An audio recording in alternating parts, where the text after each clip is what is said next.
කෝටිපතියන් බිහිවන සුබ දවසක් වේවා. 2026 පෙබරවාරි මාස 16 වන සඳුදා දින ගොවිසිත ලොතරැයිය. දිනුම් වාරය 4349. ගොවිසිත ලොතරැයි ප්‍රතිඵල දැන් ඔබට තිරේ දිස්වනවා ඇත. අද දවසේ වාසනාවන්ත පළමු අංකය ලෙස තිරේ දිස්වනු ලබන්නේ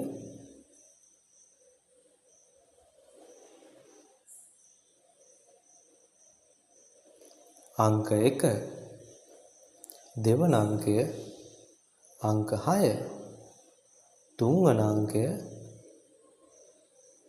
අංක 52, හතරවන අංකය අංක 68. අද දවසේ වාසනාවන්ත ඉංග්‍රීසි අක්ෂරය Y. හොඳයි. අදට නියමිත ප්‍රතිඵල අවසానයි. හෙට දිනේ නවතම ප්‍රතිඵල සමග ඔබ හමු වන තෙක් ඔබට ජයක්ම වේවා.